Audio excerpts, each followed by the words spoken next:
Bonjour, donc moi je suis pharmacien installé à Champigny-sur-Marne et j'ai lancé il y a un an la page Facebook Les Pigeons Pharmaciens, tout seul dans mon coin. Maintenant on est 8200 à être réunis sur cette page.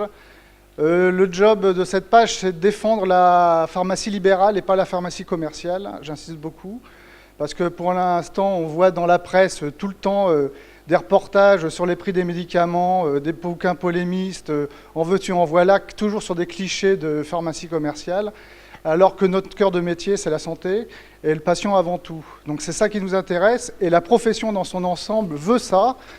Les syndicats, le Conseil de l'Ordre, on a essayé de négocier de l'acte pharmaceutique afin de sortir de justement la rémunération à l'unité des boîtes de médicaments, de façon à nous mettre de côté de ces volumes sur lesquels on nous reproche de vendre trop de médicaments. On est à toutes les fautes de la sécurité sociale, c'est à cause de nous qu'il y a un trou et un déficit. Donc on en a un peu marre de ça et on est mal représenté. On ne voit jamais de pharmaciens dans les médias, jamais de pharmaciens qui défendent la profession. On nous montre que nos tiroirs pour sortir les médicaments. Et il n'y a personne qui représente cette profession. Donc la masse en a un peu marre et est là pour dire stop. Ça fait maintenant 5 ans qu'on subit des plans de sécurité sociale, de PLFSS, qui sont hyper durs pour nous. Surtout les derniers, la suite 2013, c'est 1 milliard d'économies sur le médicament. Je vous rappelle que c'est 15% de dépenses de santé représentées par le médicament, et nous, on fait l'effort sur 50%.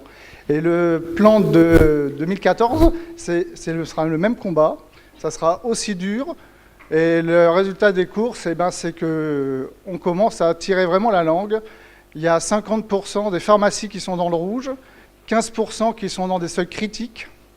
Ça veut dire qu'on licencie, ça veut dire qu'on n'augmente pas nos salariés, ça veut dire qu'on fait plus d'heures supplémentaires pour les salariés, ça veut dire qu'on serre les boulons partout, et ça veut dire que les titulaires se rémunèrent de moins en moins, ça veut dire qu'on doit réinjecter de l'argent dans notre entreprise, sinon on coule. Il y a des pharmacies qui coulent. Il faut savoir qu'il y a en moyenne 2 pharmacies par semaine qui ferment en France et 3 par semaine dans les grandes métropoles, l'Île-de-France, Paris, Marseille et Lyon.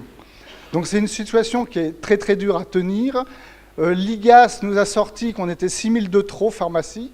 6 000 de trop, ça veut dire 20 000 emplois qui sont menacés. C'est quand même le plus grand plan de licenciement orchestré par l'État.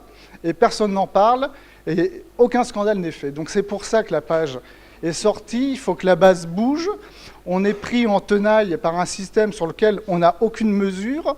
La sécurité sociale n'arrête pas de nous enfoncer. Le tiers payant nous a massacrés, les gens sont plus responsables. Les mutuelles se calquent sur le remboursement de la sécurité sociale et ne jouent pas la complémentaire. On s'aperçoit que de plus en plus les patients sont moins bien pris en charge. Il y a des médicaments qui ne sont plus remboursés, qu'ils ne veulent pas payer parce qu'ils sont persuadés qu'un bon médicament, c'est un médicament qui est remboursé. Donc du coup, on n'a plus de fluidifiants, les bronchites, on ne les soigne plus, donc ça traîne, on fout des antibiotiques, en veux-tu, en voilà, et c'est pour ça, pour plein d'exemples. Donc c'est pour ça qu'on s'est levé, qu'on se joint à l'UFLM. Ouais, à chaque fois je me plante, j'arrive pas à faire votre logo. Je suis un peu dyslexique en plus. Donc c'est pour qu'on se joint, parce que plus on sera nombreux et plus on sera fort, plus on se fera entendre. Et il est temps que les politiques prennent en conscience qu'il faut qu'ils fassent ça avec nous et pas contre nous en permanence, et qu'il y en a marre d'avoir la tête dans le guidon. Donc voilà, j'espère que je n'ai pas été trop long. Merci.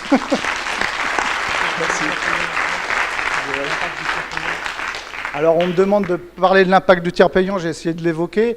Le tiers payant, c'est simple, on est enchaîné à la sécurité sociale. On s'est fait niquer. J'étais pas là il y a 30 ans. Non, c'était pour rendre service aux patients. C'est faux. C'était pour rendre service aux patients. Eh bien, le faites pas. Le faites pas. Le faites pas. Pourquoi ne pas le faire? C'est ça la question. Alors pourquoi pas le faire? Parce que de plus en plus, on est tenu par la sécurité sociale qui nous demande des comptes, qui nous bloquent nos remboursements parce qu'ils considèrent qu'on ne substitue pas assez, qui nous bloquent nos dossiers parce qu'ils considèrent qu'il y avait un ANS qui n'était pas justifié et qu'il ne fallait pas délivrer, et donc qui nous donnent des statistiques qui ne sont même pas opposables, qu'on ne peut pas vérifier. Eh bien, on coule. Eh non, hein. Et comment on fait pour un traitement à 1 000 €? Ah ben oui, mais ça représente beaucoup. Ça représente 30% de notre activité, les produits chers et les traitements forts. On pourra en discuter tout à l'heure pendant le débat, si vous voulez bien. Là, c'était juste pour introduire, si je peux me permettre. Et l'autre chose, c'est une profession qui est très désunie. On a 3 syndicats qui ne sont même pas capables de se mettre d'accord pour aller négocier auprès du ministère. Donc, voilà.